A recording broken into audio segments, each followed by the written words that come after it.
Berapa lama itu Pak jadi pegawai bank? Itu saya sekitar tahun 2008 sampai 2018 Mas. 17 Oh, 10 tahun berarti Pak ya. Ada apa lagi? Tulisan kan saya pasti ada hutang Mas. Oke, hutang. Aset yang saya dapat dari hutang saya jual semua. Podcastmu, ngobrol asik bersama Lazismu. Assalamualaikum warahmatullahi wabarakatuh. Kembali lagi bersama podcastmu ngobrol asik bersama Lazismu. Oke, sobat podcast, seperti biasa nanti kita hadirkan narasumber yang nanti kita akan bincang-bincang untuk edisi kali ini. Sebelum itu, saya mohon sekali bagi para sobat podcastmu jangan lupa subscribe, klik loncengnya dan share bila dirasa konten ini bermanfaat sehingga nanti kedepannya konten ini semakin banyak yang menyukai dan semakin banyak bermanfaat bagi untuk semuanya. Ya, sobat podcast, alhamdulillah hari ini kita menghadirkan Bu Ragil dengan Bapak Hindri. Ya, insya Allah. Jadi kita hadirkan Bu Ragil dan Pak Hindri ini salah satu penerima UMKM Lazismu Ibu insya Allah. Mungkin sedikit kita ingin tanya profil Bu Ragil dan Pak Hindri itu usaha apa, sebelum itu apa, nanti kita bincang-bincang seperti itu sih Bu. Ya. Mungkin bisa sapa dulu Bu, sobat podcastmu. Monggo. Iya. Selamat sore sobat podcast. Saya selalu. Iya. Iya, sama saja. Oke, lanjut Ibu. Mohon izin, nanti saya ingin tanya-tanya sih Bu pengalaman Ibu Ragil dengan Pak Hindri. Pak Hindri. Kenapa sih mungkin sebelum kita mulai ke usahanya dulu pengalamannya sebelum di usaha itu jadi apa sih Bu? Kalau boleh tahu. Saya dulu atau Bapak dulu? Boleh, silakan. Agak deketan aja Bu, mic-nya. Iya. Assalamualaikum sebelumnya. Waalaikumsalam warahmatullahi wabarakatuh. Saya Bu Ragil Iya. Saya bercerita sedikit Pak. Kalau dulu sebenarnya basicnya dari gadis itu saya itu SPG. Oh, SPG. Ya, SPG. Boleh disebutkan perusahaannya? Nggak usah, Iya, siap. SPG sampai menikah itu, awal-awal menikah itu aslinya Purwokerto saya. Menikah langsung diangkut ke sini sama suami. Ngapak ya Bu ya soalnya. Ngapak-ngapak saya. Lah ini pakai ngapak-ngapak ke sini. Nanti udah perlu translate di sini buat Oke. Iya. Iya betul. Oke. Lanjut Bu. Iya. Jadi dulu kebetulan kan terakhir itu menikah itu sudah di level supervisor. Oke, iya, kebetulan sudah di level supervisor, terus sama suami langsung pindah ke sini, menikah 2 minggu langsung pindah ke sini. Saya berpikirnya kalau misalnya mau diteruskan di sini kok megang area Solo untuk supervisor.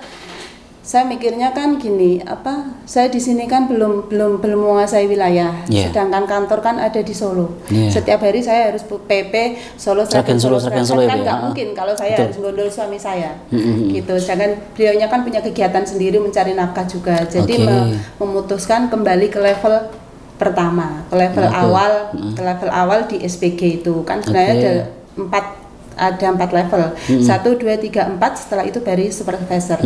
Nah, saya memutuskan untuk kembali ke SPG itu di level awal dan dimasukkan ke Luas Sragen. Oh, waktu itu gitu Mas pertama siap. Ya, setelah itu terus hamil keluar terus masuk lagi ke sana, tapi hamil lagi, intinya itu punya anak terus jadi nggak jadi keluar. Kayak gitu. Oh begitu. Terus kalau suami itu kebetulan dulu sebelumnya suami atau saya? Iya Bu, bisa didekatkan juga. Kalau Pak Indri dulu awalnya apa Pak? Saya dulu sih sebenarnya juga wirausaha Mas. Wirausaha, tepatnya di salah satu pasar di daerah Krapyak Mas. Krapyak, oke. Daerah Krapyak itu PS dulu Mas. Itu PS dari tahun belum nikah masih bujangan Mas saya. Oh masih bujangan. Belum kenal ini mungkin. Oh gitu. Iya. Itu terus karena saya mungkin kan orang tua kan pengen anaknya kan kerja.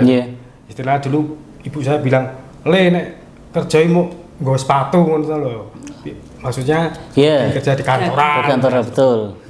Nah, singkat cerita saya mencoba untuk melamar kerja di bidang yang saya belum pernah tahu sama sekali, yaitu perbankan.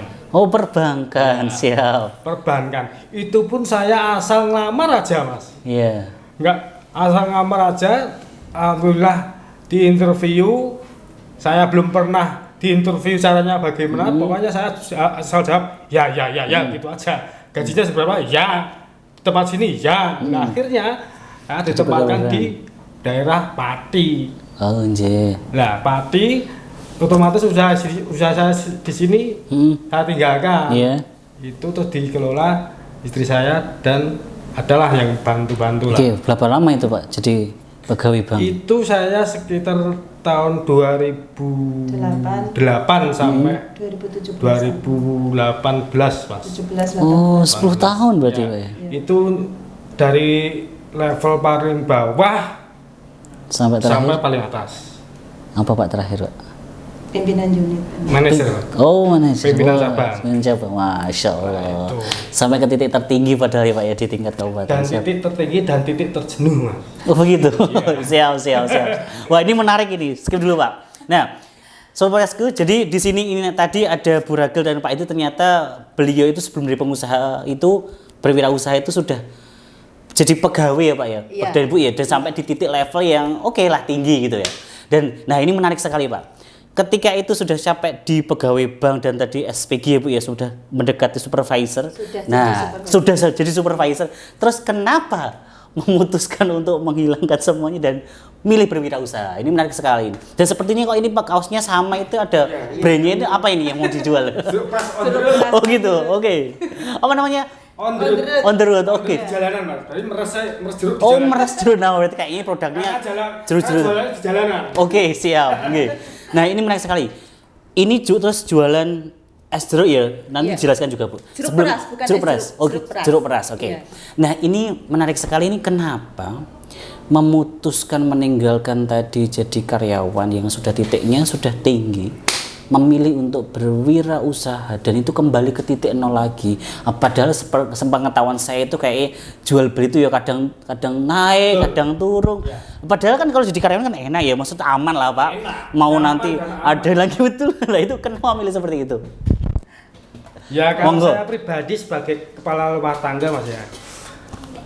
Dulu waktu saya kerja di perbankan itu memang saya dulu gila kerja Mas. Jadi berangkat pagi pulang malam. Jadi nggak pernah lihat anak saya itu melek kaca bahasa Jawanya. Saya apa? gitu. Saya berangkat pagi anak masih tidur. Iya.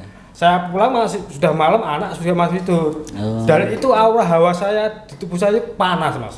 Istri saya nyenggol ngomong sedikit saya langsung muntah. Oh begitu. Iya. Oke. Dalam saya kerja di perbankan itu ya alhamdulillah lah Mas. Karena emang kerja Mas, ada hasilnya Mas. Iya. Punya aset ini. Oke. Ya itu nyun saya ya nyun saya enggak apa ya. Enggak merasa apa ya, Pak, merasa puas, enggak merasa bisa menikmati gitu, enggak tahu kenapa. Begitu. Padahal lumayan ya Pak ya, penghasilannya. Oh sudah banyak kayaknya. Alhamdulillah ya ada lah aset-aset sedikit. Oke, iya betul. Ada tabungan lah. Nah itu tapi kenapa nggak bisa saya merasa itu bermanfaat, saya kok merasa puas itu nggak bisa. Oh begitu. Nggak tahu kenapa itu. Ya cara kasarannya orang Jawa iki kemronggo gitu loh. Iya, kayak kurang-kurang terus gitu Bu ya Betul, pokoknya. kayak Oke. kurang terus kemronggo. Iya, kalau di dunia perbankan tuh Mas, nyun saya bukan kerja di kantor, pulang bukan. Banyak trik-trik di sana. Waduh banyak trik dan trik. Oke, siap. Oke, menarik Banyak sekali. trik-trik di sana, Oke. harus berliku-liku. Ya, oke. Ya begitu singkat cerita itu terus saya karena sudah ini sudah dengan level saya dengan Iya. apa ya Mas ya status pendidikan saya kayaknya level saya itu sudah mentok di situ. Oke, begitu. Karena kalau level di atas lagi saya harus sertifikasi, harus sekolah lagi seperti itu. Oke. Oh. Nah, itu menembuskan dan itu pun saya sudah titik jenuh Mas. Titik jenuh karena apa ya? Ya kerjanya seperti itu aja Mas. Nggak ada saya kan orangnya harus di lapangan harus keliling-keliling. Berarti ngerasa kurang tertantang itu Pak ya. Iya. Tapi kerjanya saya sebenarnya juga di lapangan Mas. Tapi nggak tahu kerjanya kan jenuh Mas. Beda. Nah akhirnya saya untuk memutuskan untuk resign Tapi nggak segampang resign seperti itu. Saya membutuhkan meyakinkan istri saya itu 1 tahun untuk istri saya. Sebelum itu istri dulu atau jenengan dulu yang keluar? Ini dulu, karena Oh, jenengan ini dulu. rumah tangga. Oh iya. Saya kan sudah kamu urusin di rumah. Betul. Gitu. Nah, itu. Saya butuhkan resign itu butuhkan hampir 1 tahun lebih lah. Iya. Kayak maklum lah mas istri kan takut kan nanti gak Paham, paham, pasti Nah, seperti itu Pak. Apalagi kalau seandainya posisi suami itu sebagai kepala keluarga memutuskan untuk resign kembali ke nol lagi, wah itu luar biasa mesti. Resign itu belum ada satu Iya. pegangan pekerjaan dan penghasilan sama sekali. Saya yakin saja nggak tahu. Langsung keluar gitu aja Pak? Iya, saya yakin. Oke. Saya meyakinkan ke istri saya ini, Ustaz, Allah nggak bakal kasih kita Kekurangan gitu ya, bisa dicukupkan yakin gitu. aja. Oke. Tapi ya nggak tahu ini kan, nggak tahu itu kan lama-lama kok bisa yakin mungkin dapat hidayah ya Mbak. Gitu. Kalau ibu sendiri, Kalau aku kenapa Bu memperbolehkan suaminya untuk resign? suami itu sebenarnya mau kepengen resign ada alasannya Pak. Oke. Ada. Beliaunya kan kebetulan pas itu kalau nggak salah tahun 2000 sekitar tahun 2015 sampai 16 beliaunya memutuskan untuk ikut di komunitas eks perbankan anti riba.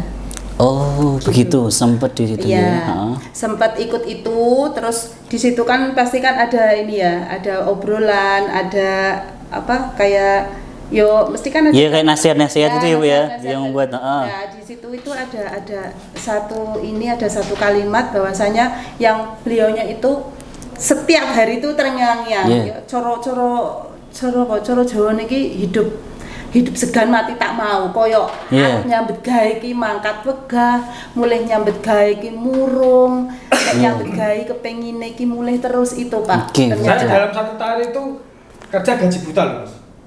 Itu Kok setiap begitu? hari kayak gitu. Iya, saya kan pimpinan mas. Iya. Saya harus ke sana. Kalau dulu kan kalau approval kan Iya. bisa online mas. Iya, betul. Itu kan approval saya ada pinjaman kan harus approval saya. Iya. Itu saya absen pulang lagi. Udah kerja di rumah wae. Karena saya sudah gak nyaman. Namanya orang gak nyaman gimana sih mas? Iya, betul. Udah gak nyaman. Yo gaji buta aja. Saya sudah bilang ke pimpinan saya ke karyawan saya bahwa saya mau resign. Saya sudah jenuh kayak alasan langsung aja saya sudah jenuh, Oke. saya sudah bosan. Siap. Oke, siap. Jadi ternyata beliaunya bilang gini, "Gilo Bu, enek tulisan kayak gini." Terus saya baca, itu di situ tuh ternyata ada tulisan dosa riba itu dosanya itu sama saja dengan berzina dengan ibu kandung. No, gitu. Itu yang membuat beliaunya itu koyo hidup segan mati tak mau. Oke, siap. Wah, ini horor. Iya horor. Oke. Sebenarnya horor. Sebenarnya saya sebagai seorang istri itu menyadari bahwasanya beliaunya itu memang kepingin meninggalkan itu. Intinya itu, kepingin meninggal. Tapi saya sebagai seorang istri yang notabene saya juga sudah tidak bekerja. Yeah. Anak saya pas itu dua-duanya di Azahro. Oke. Gitu Azahro sebulan aja pas zaman itu 2 anak itu 1 bulan 800 paling kembali 40.000, 50.000, 60.000 itu anak 2. Iya. Itu jadi kan saya gitu. harus berpikir keras. Oke. Aku ki orang nyambet gawe. Nek misalnya suamiku kok sampai nggak punya penghasilan, gimana nasib anak-anakku? Gimana nasib dapurku? Aku kan gitu. Aku memberatkan beliaunya dengan seperti itu. Tapi aku tekadku nek aku sholat malam terus, Pak. Sholat malam aku njaluk Tunjuk gitu nggih. Iyalah petunjuk karo sing gawe irup. Ternyata hatiku dibuka. Iya. Selama 1 tahun itu tak Diikhtiari itu, telateni nggih. tak ikhtiari, ternyata hatiku dibuka. Oh yo bojoku ki duwe niat apik. Mosok to niat apik aku dititipi anak, mosok ora dikei rezeki karo sing gawe urip. Iya. Aku kepercayaanku Siap. seperti itu di Oh, situ. siap. Nggih, Iya, nggih, di nggih. situ. Terus akhirnya aku ya wis Mas, nek misalnya jenengan kau memang mau resign dari perbankan, monggo. Mosok si awake dhewe ora dikei Iya. dalan rezeki karo sing gawe urip. Oh, begitu. Akhirnya beliaunya terus resign mengundurkan diri. Saya dengan langsung. kata-kata itu kayak dapat rezeki mas. Pelong hati saya. Gitu langsung. Iya, nggak dapat uang tumpuk gitu mas. Oh gitu. Pelong hati saya. Nggak kayak di sini itu beban saya itu sudah hilang enteng saja saya. Jadi padahal saya besoknya saya harus bekerja apa itu saya nggak ada urusan itu. Yang penting istri saya sudah mengizinkan saya resign itu. Berarti langsung ya Bu ya? Langsung. Setahun Iya. ikhtiar, Iya. sudah ngerasa itu dapat hidayah, langsung keluar. Langsung. Sudah Bulan besok itu- nanti makan apa urusan apa gitu. Enggak. Oke. Mumpung Oh, sama iya, iya, aku. Nanti kalau pikir-pikir lagi mah enggak Berubah lagi Pak, malah bahaya. Oke, siap. Wah ini Masya Allah, ini luar biasa nih Sobat Podcast. Jadi suami istri yang luar biasa mengorbankan penghasilan yang aman untuk memilih zona tidak nyaman. Oke, luar biasa. Oke, Sobat Podcast, jadi ini nanti kita lanjutkan diskusi kita. Ini berarti sudah memutuskan untuk resign. Iya. Otomatis kembali kehidupan nol lagi. Betul. Nyun sewu tidak punya apa-apa lagi. Sama sekali. Sebentar, itu belum Oh, belum ada lagi. Ada apa lagi? Tulisan kan saya pasti ada hutang Mas. Oke, hutang. Aset yang saya dapat dari hutang saya jual semua. Oke, itu belum. Saya nggak peduli, nggak punya apa-apa, nggak peduli. Yang penting saya nggak punya hutang. Nah, Oke, gitu, oke, Mas. berarti sudah resign, asetnya dijual semuanya. Oke, Karena habis saya berarti. tahu, kalau saya resign nggak punya pegangan, belum punya mata pencarian, kok sudah masih punya utang, tambah beban lagi saya. Oke. Lah akhirnya aset rumah, mobil, kendaraan Dijual saya habis. jual semua. Oke. Gitu Mas. Ya saya kalau uang utang lebih baik saya jual aset. Oke. Gitu aja. Berarti sudah tidak nol lagi, Bu. Sampai minus ini berarti. Sampai minus. Sampai minus, oke. Sampai dulu itu setiap hari kalau Iya. habis jualan, kan dulu kebetulan kan yang jualan itu kan jeruk perasnya kan belum seperti sekarang Iya. ini toh Pak. Nah, betul. Lah yang jualan itu kan bapaknya sama gerobak lazismu itu susu jahe merah itu. Oke. Sedangkan susu jahe merah itu kan memang karena dia itu bahannya memang sudah bahan mateng, jadi kan kalau misalnya sudah habis pun nggak bisa tambah. Oke. Paling itu kalau pas rame itu paling satu malam itu 150 itu kan 150 itu kan sudah termasuk modal dan lain sebagainya. Jadi piye carane anak-anak iso mangan itu setiap hari itu beliaunya kalau pulang itu cuman bawa mie gelas 5. Sampai seperti itu, sampai di titik nol seperti itu. Kita dagang itu bukan modal berapa, modal minis bukan, Mas. Modal delosor kita, Mas. Sudah nggak ada sama sekali. Nggak ada modal berapa 1 sen tuh modalnya delosor Mas kita itu. Rasanya kayak gitu. Ya alhamdulillah dapat dari lazismu itu ya kita manfaatkan. Kita dibantu ya kita harus manfaatkan Mas. Habis itu ya itu yang diceritakan istri saya. Iya. Saya pulang itu nggak berani loh Mas. Nanti kalau saya pulang tuh malah anak saya minta jajan bagaimana, itu sampai saya pulang itu nggak berani. Sebenarnya apa? Target saya kan pulang jam 10 malam, jam 9 malam. Itu sampai saya jam 2 malam loh Mas. 2 pagi nih Mas. Karena saya nggak berani pulang, nunggu istri dan anak saya tidur. Itu. Takutnya saya pulang minta jajan anak saya. Oh, siap. Jadi, Masya Allah, menarik sekali nih Pak. Ayo berakhir. Terus gini, berarti kan bahasanya di titik untuk yang memilih jalur dan memutuskan itu kan luar biasa tadi yang prosesnya. Iya. Nah ketika itu sudah selesai bahkan sampai titik minus tadi nggak punya apa-apa, ini kan memulainya juga tambah berat lagi Pak. Berat. Nah kalau boleh tahu juga ketika Yuna sudah habis, sudah sampai minus semua hutang dari lunas, sudah selesai itu memulainya usaha kan mesti juga tidak mudah kan Bapak Ibu. Nah itu mungkin bisa diceritakan sempat di titik apa jualannya, terus gimana sampai ke titik sekarang ya. Sampai ke Alhamdulillah titik sudah sekarang. banyak yang tahu juga dagangannya. Iya, alhamdulillah. Jadi dulu itu semrawut, apapun dilakukan. Pokoknya asal halal, asal iso mangan gitu ya, Pak. Gitu. Di Lala itu kan kakak suami ada di Semarang. Lah belinya itu kan kenal sama pemilik pabrik kerupuk Yogi, Kemplang Yogi itu. Kemplang Yogi itu. Iya. Kerupuk Yogi, Kemplang Yogi itu, terus beliaunya itu Bu, Hindri iki kan rande gawean, suami saya bilang sama ibu mertua. Bu, Hindri iki kan rande gawean. Aku ada jalan ini, nek misale tak drop ning Sragen, Hendri karo Ragil masarke iso gak? Gitu. Gak apa-apa, ayo sing penting ada penghasilan masuk lah gitu.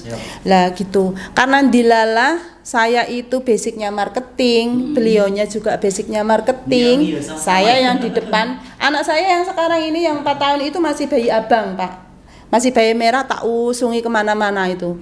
Penawaran ke sana ke sini. Alhamdulillah pada saat itu distributor pertama kerupuk Yogi di Sragen itu kita. Resellernya banyak banget. Iya, resellernya banyak. Dan kita juga punya reseller sampai di Jawa Timur itu kalau ngambil itu sampai 2 box. 2 box itu sekitar minim 1 box itu sekitar 400 bal. Kalau pas puasa sampai 2 box, 3 box itu kita nggak modal sama sekali. Jadi kalau misalnya, Mbak jenengan aku kan modalnya cuma segini. Kalau misalnya jenengan ambil 2 box, aku ke pabriknya keberatan. Lah jenengan butuhnya berapa? Butuhnya segini jutai, Mbak. Beliaunya bersedia transfer dulu modali kita. Jadi kita cuma modal iya. Dari mulut ke mulut itu. Dari mulut ke mulut. Hikmahnya keluar dari zona nyaman itu, Mas. Iya. Kita jualan diberikan kemudahan. Diberikan jalan kemudahan. Saya ternyata keluar dari zona nyaman itu enak ternyata. Saya pikir enteng. Saya pikir enteng? Berat, Mas. Saya pikir, nanti kerja gimana? Ternyata setelah dijalankan, ternyata banyak kemudahan. Kemudahan saya kan dapat mau ini ada jaringannya, mau saya ini ada channelnya. Ternyata alhamdulillah Allah memberikan kita kemudahan ternyata keluar dari zona nyaman tadi, Mas. Emang butuh mental Mas kayak gitu. Mentalnya nggak main-main kalau karena mentalnya menaruhkan keluarga loh, Mas. Oke, siap, menarik sekali. Ya, Pak Indri Puragil. Terus tadi itu kan sempat jualan itu. Iya. Gitu kan. Terus ini kan ternyata memilih sekarang jualan produk jeruk peras sama ini awalnya gimana? Dan sekarang awalnya biar teman-teman pesohor semua bertanya-tanya. Sekarang kok banyak ini banyak sudah dikenal, banyak orang yang tahu. Itu dulu proses seperti apa? Pasti juga gak mudah kan, Bu? Ya enggak. Nah, itu kalau bisa diceritakan juga. Nah, itu sebenarnya setelah kerupuk itu toh. Yeah. Kerupuk itu awal pandemi itu kita harus tunai. Harus ke pabriknya itu harus bayar tunai. Sedangkan kita itu buangnya kerupuk itu kan titip jual, Pak. Titip jual. Akhirnya kan modal kan tertumpuk di toko-toko itu, kita nggak bisa kulaan. Dah nggak bisa, turun lagi. Ya turun lagi, nggak punya penghasilan lagi. Iya nggak punya penghasilan lagi, minim bis piye mikir caranya. Alhamdulillah di Lala itu ada temennya beliau yang dipercaya seseorang untuk menjaga gedung lah intinya, menjaga gedung, merawat gedung lah. Beliau punya inisiatif ayo buka angkringan ning kono gitu. Beliaunya diajak, terus daripada awake dhewe ra ngopo-ngopo rakyat tambu 1.000 dapat penghasilan, ayo dilakoni Pak, dilakoni di sana. Jadi kalau pagi sampai sore, siang goreng-goreng saya di rumah. Goreng-goreng terus titip gorengan di sana, terus nanti sampai malam saya, suami sama beliaunya berdua, suami istri itu jaga di sana. Iya di angkringan. Di angkringan itu dilalah angkringannya juga sepi. Singkat cerita alhamdulillah sepi. Iya, alhamdulillah sepi. Jadinya yo setiap hari kadang ya Allah arep mangan yo angel men gitu loh, arep mangan yo intinya ki mau mencukupi kebutuhanku yo angel men gitu. Akhirnya dilala itu si bapaknya ini yang temennya bapak itu kan beliaunya memang dari dulu sudah berkecimpung di perjerukan. Petani jeruk gitu, petani jeruk lah. Pada saat itu karena jeruk melimpah, beliaunya juga bingung nggak bisa buang kemana-mana. Akhirnya iki jeruk iki tak dodol jeruk peras gitu beliaunya. Lah beliaunya terus jualan di sana pun prospeknya nggak bagus. Akhirnya keluar pertama di Krapyak itu beliaunya rame, alhamdulillah rame. Terus aku bertahan dengan angkringan itu, pemasukan nggak ada Pak. Akhirnya suami gini, Bu nembung mase awake dhewe melu dodolan jeruk peres piye? Ya gak apa-apa sih, penting nembung apik-apik, saya bilang gitu. Terus akhirnya saya nembung Mas, nek misalnya aku melu jenengan dodolan jeruk peres entuk ora? Ya ora apa-apa, Mbak. Engko aku tak golek nggon sing sekirane adoh karo ngene sampean ya, Mas. Go ora apa-apa. Ayo golek rezeki bareng-bareng gitu. Lah akhirnya pertama modal itu saya cuman modal gula. Jadi jeruknya itu disuplai sama beliau. Pertama 5 kilo. Baik, saya akui beliaunya amat sangat baik lah. Diutangi 5 kilo, Pak. Pinjemi jeruk. Ini yo wis dodol. Yo wis dodol iki jeruke. 5 kilo, Mas. 5 kilo pertama. 5 kilo itu pun perjuangan banget. Dari mulai buka itu jam 11, kadang jam 10 malam, terus sampai maghrib itu kadang dapatnya cuman 25.000. Pertama itu kan kita harganya cuma 4.000. 4.000 kalau udah keluar 10 cup itu wis alhamdulillah banget. Kan dapat 40.000. 40.000 kok iso nggo kulaan meneh ki kayak gitu. Bisa berputar dulu. Iya, tapi terus kesini kan usume hujan. Nah, usume hujan terus jeruk peresnya itu sepi,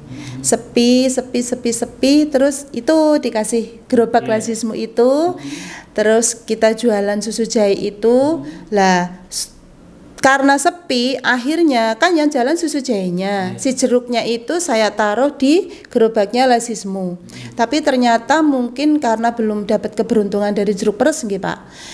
Satu hari itu jeruknya itu kulaan 2 kilo. Es batu 2.000 itu enggak habis. Enggak habis. Enggak habis. Enggak habis. Sampai bapaknya ini. Mulai buka jeruk itu. Saya per tahun Oktober tanggal 8 Oktober 2019. Jadi awal mau ke pandemi. Gitu. Nah, itu kan orang kan pada keluar jajan kan susah toh Pak itu. Itu bapaknya itu udah ini. Wah, aku itu menyerah Bu jeruk peresmu. Gua amben dino gua tuku nggo tuku gula, nggo tuku es batu, nggo tuku jeruk di gua itu. Ojo to Mas, kelingan awake dhewe iki panasen kodanan. Entuke 20.000 dilakoni masa ya sampean arep menyerah. Nek sampean memang mau menyerah, monggo jenengan jualo susu jahe merah. Aku tak ngawali lagi es jeruk perasku. Lah gitu. Terus dilelah kan dapat tambahan modal lagi dari lazismu itu Pak. Tambahan modal lagi sekitar awal 2001 kalau nggak salah. Awal 2001 dapat modal lagi itu tak kulakne yo termasuk yo payung, yo gas, yo jahe, yo gula, yo susu, yo jeruk. Intinya tak permak. Permak diinovasi yang jeruknya. meja sekarang itu tak permak toh Pak. Dulunya kan di nguwer saking nggak adanya uang sampai nggak tak ambil. Begitu dapat bantuan dari lazismu itu tak ambil, tak bayar Pak, niki bayarannya selama segini bulan, niki tak ambil langsung tak permak gini tak bajang di situ jret. Akhirnya yang dulunya pernah beli toh, loh Mbak sekarang di sini iya gini, terus datang sampai sekarang alhamdulillah jadi seperti ini. Kalau boleh tahu ini, sekarang kalau di rata-rata itu sehari terjual berapa cup tuh? Berapa kilo aja gitu? Iya kilo aja lah. Kilo minimal kalau panas kayak gini minimal 20. 30-an. Minimal 20 kilo. Yang awalnya dulu 2 kilo enggak sehari. 2 kilo. Iya. 30. Minimal. 30 ya. Kalau hari weekend itu sampai 40, 50 ya. Nah, kalau puasa lagi Mas, kalau puasa lagi itu 1 kintal. Sehari itu. Iya. Sore Sore sampai malam. Untuk teman-teman podcast yang memulai usaha ataupun yang sudah mempunyai usaha, jangan segan-segan untuk branding usahamu. Yakinkan usahamu itu adalah berkualitas. Usaha itu harus mempunyai, kalau menurut saya sih 3K. Karakter, konsisten, dan mempunyai kreatif. Kreatif. Konsisten itu ya, kalau konsisten namanya konsisten ya kamu buka bahan berapa ya tutup jam berapa harus tiap hari seperti itu. Jangan hari ini buka jam 3, besok buka jam 4, besok juga jam 2, itu namanya menurut saya gak konsisten. Dan saya harus karakter, punya karakter. Kamu usaha sama, oke lah usaha kita sama, tapi harus mempunyai karakter. Karakter kamu misalnya jualan es teh, karakter kamu apa es tehnya? Harus kental, apa manis. Kalau saya sih Mas, karakter saya apa ya Mas ya? Apa Bu? Karakter kita apa ya? Karakternya kalau menurut saya sih, kalau dibandingkan jeruk peres yang lainnya, tempat saya itu lebih kental. Dan jangan takut Gitu. banyak kompetitor. Semakin banyak kompetitor, semakin usaha kita akan berkembang. Karena apa? Kalau banyak kompetitor, otomatis kita akan memulai inovasi baru. Nah, jangan apa ya? Jangan berkecil hati, jangan marah kalau ada kompetitor baru, itu pasti ada. Kalau usaha kok rame dan dinikmati orang, pasti ditiru, pasti itu hukum malam itu. Jangan apa ya, jangan iri, semakin kita ada banyak kompetitor, semakin usaha kita. Iya, di tempat saya seperti itu. Semakin banyak jeruk peras, semakin usaha saya semakin tambah. Itulah Mas, kenapa sampai 50 kilo. Lah kayak itu karena banyak kompetitor. Karena kalau nggak ada kompetitor ya itu rasanya kan nggak ada pembandingnya Mas. Iya, betul. Itu menurut saya itu. Siap. Oke, ada tambahan Ibu? Ya itu sih, kalau menurut saya juga itu yang saya rasain juga itu. Kalau dulu kan memang kompetitornya cuma 1, itu 2 itu. Kalau sekarang kan jeruk peras, yang namanya jeruk peras, jangan tahu sendiri di mana-mana ada. Tapi saya sebenarnya nggak pernah cari tahu si A itu seperti apa rasanya, si B itu yang sebelah saya seperti apa rasanya, nggak pernah. Cuman dilalah pelanggan itu malah yang memberitahu sendiri. Bu, Menurut saya lihat jeruk peras saya itu nggak pernah saya kasih bonus. Obral, nyun sewu, enggak saya untuk nyun sewu Kak, Jumat berkah itu enggak. Kalau saya mau sedekah ya hasil dari jualan saya sedekahkan. Enggak dagangan saya jual enggak. Oke. Saya enggak pernah kasih bonus, kasih promosi, saya enggak pernah. Saya jual mahal dengan jeruk peras saya. Betul. Itulah Mas. Karena karakter tadi. Nah itu. Dan saya punya karakter. Saya nggak, dulu kan istri saya mbok ditambahi minuman ini, saya nggak mau. Kalau mindset saya, kalau mau jeruk peras ya sana depan Alfa lah. Kalau es teh kan sana ada. Kalau mau pengen jeruk peras sana loh, depan on the road depan Alfa lah. Pasti mindsetnya orang seperti itu. Kayak nyun sewu, kayak sepeda motor itu. Kalau sepeda motor ya tit. Nah, yang itu lah. Nah, itu. Karena mindsetnya orang kan motor mereknya mesti motor naik apa motornya? Ini padahal mereknya ini. Nah, itu Mas. Siap. Oke, Masya Allah. Terima kasih Pak Indri, Bu Ragil, luar biasa diskusi hari ini. Dari tadi perjuangannya keluar dari zona nyaman, dari minus bukan lagi gitu kayak cerai kayak yang minus bukan lagi minus terus sekarang sempat usaha jatuh lagi terus baru naik lagi. Masya Allah. 3K konsisten, karakter, dan kreatif. Oke, terima kasih Pak Indri Bragil. Luar biasa, berkah selalu, semoga usaha amin. bagi sama yang lainnya. Amin. Terakhir mungkin tambahan saja Pak Indri dan Bu Ragil, tentu kan kemarin sempat juga dapat suntikan dari laismu gitu ya. Itu dampaknya dari usaha itu dengan suntikan laismu itu apa Bu? Biar termasuk nanti yang nontonnya juga donatur laismu. Mereka tabang. Iya. Dampaknya itu alhamdulillah banget ya. Sebelumnya banyak di saya pribadi maupun di keluarga saya ya. Di perekonomian keluarga saya juga. Itu jadi kalau dulu itu kalau saya dapat misalnya kok dapat dari suami kayak gitu, mau mengeluarkan uang 1.000 buat masukin di masjid itu loh, kayak hitung-hitungan banget. Iya, hitung-hitungan lah. Kok saya aja iso nggo tuku berambangi gini kan orang perempuan kan kayak gitu. Tapi setelah dibimbing sama Lazismu, setelah gabung dengan Lazismu, dapat bantuan dari Lazismu, ternyata kan dari Lazismu itu kan juga ada gemblengan tuh, ada gemblengan caranya memanajemen keuangan. Nah, yang pasti itu. caranya memanajemen keuangan itu jadi saya praktekkan Pak. Oke. Ya, yang 70% itu tak ambil dulu, itu untuk modal. Modal. Nanti yang kalau dari lazismu itu kan sebenarnya untuk sedekah itu kan 1%. Di kolom sedekah itu kan cuma 1%. Tapi saya gambling. Jarene wong-wong kae nek misale kowe ngekei kare Gusti Allah luwih akeh. Kowe iki mesti dikei luwih akeh. Saya hapus, saya jadikan jadi 2,5%. Nggih. Setelah saya ambil modal itu, terus saya kolom-kolom kas, saya bagi-bagian urang makan segini, untuk tabungan segini, untuk cicilan segini. Itu di kolom sedekah itu kan ada 1,5%, saya ganti jadi 2,5%. Jadi saya hitung 2,5%-nya itu saya masukin ke kencelengnya lazismu. Dari itu alhamdulillah masya Allah. Penghasilan saya itu jeruk peres itu yang dulunya kalau dulu kan memang minim ya. Kalau dari 10 kilo jadi naik 15 kilo, 20 kilo sampai sekarang ini. Alhamdulillah itu karena menurut saya itu ya enggak lain dan enggak bukan karena sedekah itu. Masya Allah, luar biasa. Itu. Merinding saya. Oke, Masya Allah. Oke.